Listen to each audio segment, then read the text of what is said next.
love comes first. Ooh, baby, it's a place on earth. Ooh, heaven is a place on earth.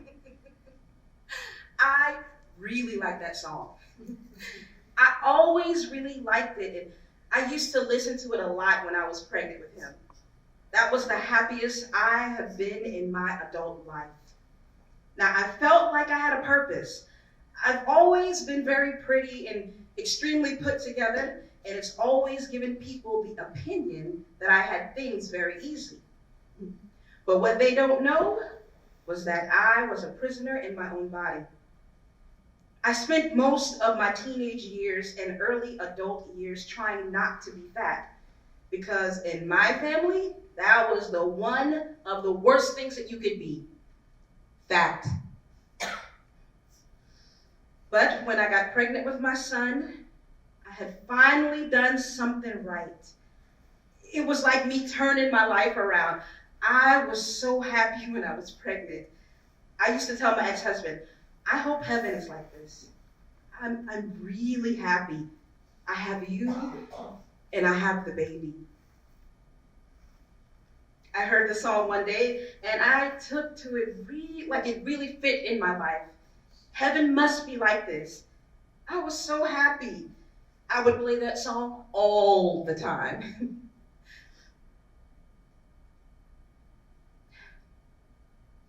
I'm a seer.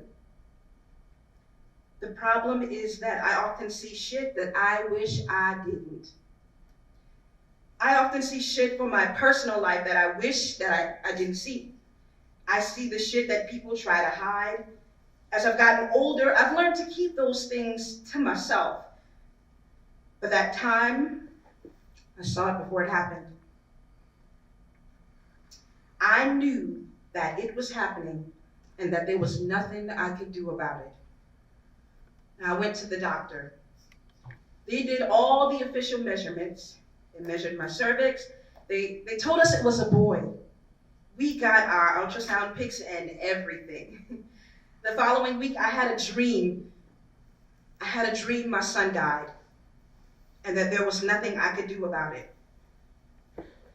I woke up and I told my ex-husband that he was going to die.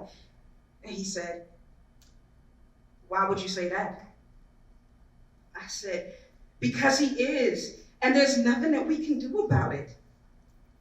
He said, "You need to stop going to bed on a full stomach.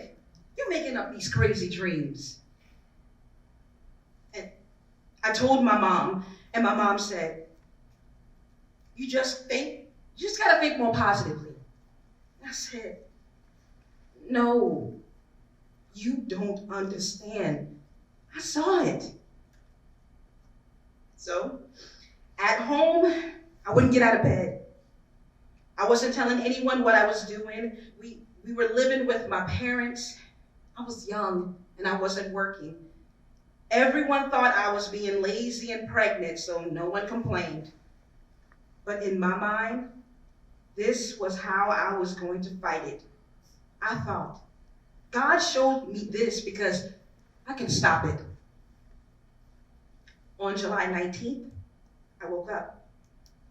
I had a doctor's appointment that day. My stomach hurt and my back hurt, and I was having some shooting pains in my back, and I was spotting. I told my husband to call into work. He needed to go to this appointment with me. He had to call in. We needed him to work to save money, but I told him, this is the time you need to go with me. It's happening. We got to the doctor, and I told them that I was spotting. They said, okay, and allowed me to go in before everyone else. They took me to the restroom and had me pee. They said there was some blood in my urine, and then they took me to the exam room. The doctor put me on the table. She checked me and said, "Have you been having sex?" I haven't been having sex this week, but we have had sex during the duration of the pregnancy, but no one told me we couldn't. She said, "Well, because there has been some damage down there. What kind of damage? Your membrane has ruptured. I said, what? She said, your membrane has ruptured. Your womb, your sac has started to dip. Oh, well, can we push it back? She said, no. The only thing we could do would be to put you in bed and put you upside down. Well, can we at least try that? She looked at me and said flatly, it wouldn't do anything. It's already started. And then she said, you guys are young. You can have another baby. I kicked her. The nurses got really upset. She said, it's okay. She's emotional. It's not my fault. There's nothing that could be done. It's your cervix fault. They put me in an ambulance and rushed me to the hospital. They put me upside down with hopes that gravity would take hold and that the amniotic sac would literally slide down in place and they could sew it shut and at least try to get the baby to 28 weeks. But my water broke. But my body wasn't ready to have the baby, so I kind of sat there. They told me that they were going to give me some steroids to loosen up his heart and lungs so he could breathe, but they said, we have to treat your UTI first. I had only been at the hospital for an hour, so there is no way that I came in with a UTI. I said, I don't have one. They said, yes, you do. It's very severe. I had had some discomfort, but I didn't realize it was a UTI. They gave me a pill that treated the UTI, and one of the nurses said, a Black nurse, when we got alone in the room, she said, your cervix is incompetent. I was confused. Who said that? She said, that's what your doctor put on your chart. As an incompetent cervix, it's a cervix that won't hold a baby past a certain weight. Women with incompetent cervixes don't typically make it past 4 or 5 months. But it's strange because you've made it this far.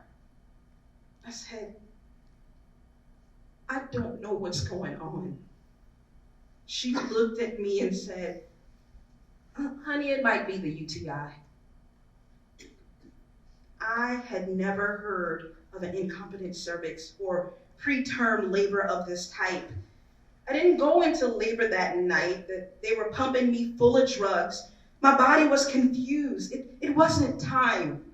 He was losing oxygen, so they induced me. I went into an extreme, painful labor. I birthed my son.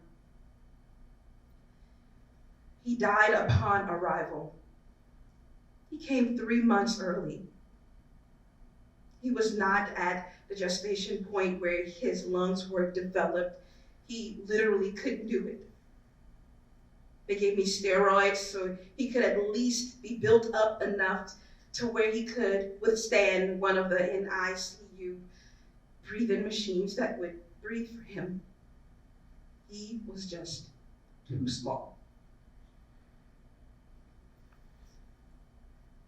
They told me that there was a good chance that he would die coming out birth canal just off the strength of being born, and he did. They wanted to cremate him. I told them no.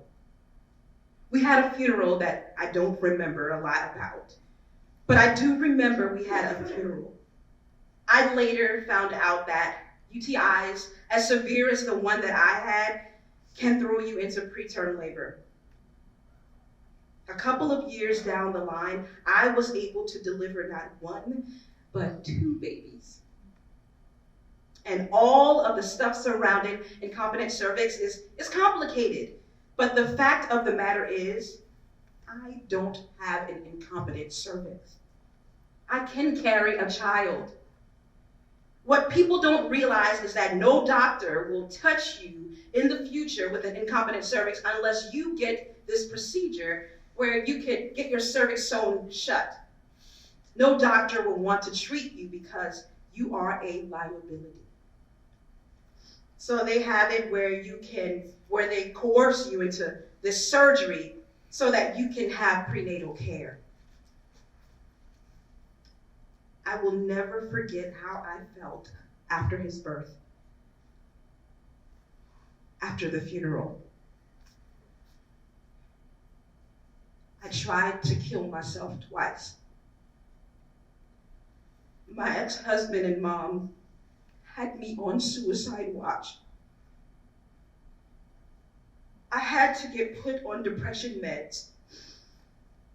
I was a zombie for at least 5 months. I was very sedated. I would watch everyone around me do things, and I couldn't contribute. I couldn't talk. Everyone was ready to get on with their life, and my mother definitely wanted me to get on with my life. My father told me that it was the will of God, and he was tired of me complaining. My ex-husband's family acted as though it was my fault. When the night falls down, I waited for you to come around. And the world's alive. The kids on the street hanging outside. Ooh, baby, do you know what that's worth? Ooh, heaven is a place on earth. They say in heaven, love comes first. We'll make heaven a place on earth. Ooh, heaven